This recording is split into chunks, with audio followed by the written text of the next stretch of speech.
Good morning and welcome to Newsflash. I'm April Sarver with Okaloosa County Public Information. In October, we wear pink.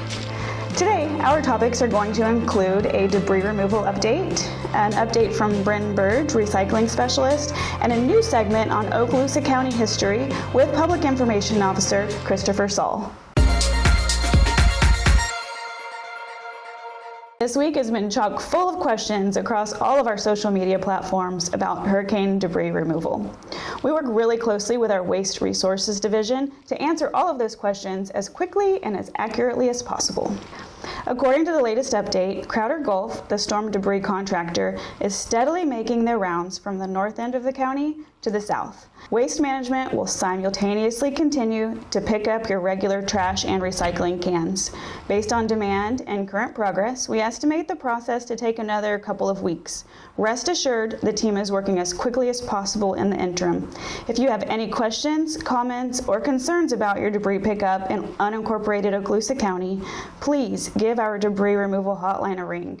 That number is 850-293-2854. Again, 850-293-2854. As we've already shared, ECUA Recycling suffered severe damage from Hurricane Sally. Commissioner Nathan Boyles, recycling liaison, is working on a temporary solution to keep the program going while repairs are being made. Bryn Burge, recycling specialist, is here with us today to share thoughtful insight on ideas to keep waste out of those landfills. Bryn? Hi, I'm Bryn Burge with your recycling update. Do you know that there's a way to help the environment and recycle your clothing at the same time?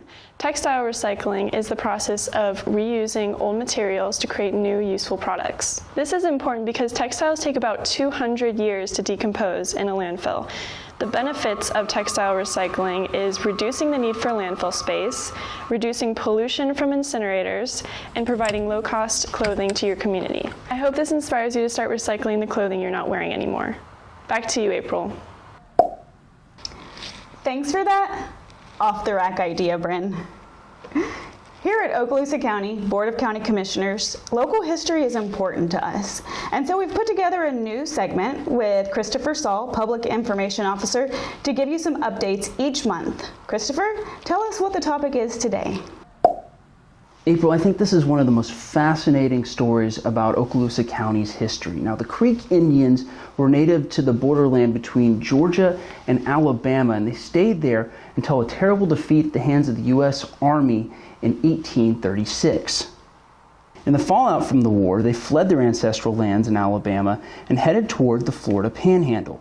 American colonists here watched the situation unfold with a wary eye. The 1st Regiment of Florida Militia, formed to defend the Panhandle from Native American unrest from the Creek and the Seminole, prepared to fight the newcomers. In March of 1837, between 125 and 400 Creek warriors moved down the Choctawhatchee River to modern-day Walton County. According to Pensacola State College history professor Brian Rucker, as they moved into the Panhandle, they raided farms. There were back and forth killings and theft of property like cattle or horses between the Native Americans and the colonists. A month later, a family of colonists who lived on the Blackwater River in either modern Santa Rosa or Okaloosa counties deceived and captured some members of the Creek Indian tribe. According to historian Christopher Kimball, the captured Native Americans attempted to end their lives. The Creek were outraged. They attacked a group of 7 settlers along the Shoal River. Only 2 of those 7 survived. This attack caused the territorial governor, Florida wasn't a state then, to call in the Pensacola militia and the Jackson County militia to kill or remove the Creek from the area. In October, a major skirmish between the militia and the Creek resulted in a decisive defeat once again for the Creek. They fled to the east, where they joined up with the Seminole Nation and continued to resist the U.S. Army. We actually found a really great article about this in Emerald Coast Magazine. It's linked up in the top. Back to you, April. By wearing pink during Breast Cancer Awareness Month, we're able to show our support to those who have battled, who are battling breast cancer, and a hope for a brighter future. Thank you so much for joining us today for Okaloosa County Newsflash. Have a great lunch and a wonderful weekend.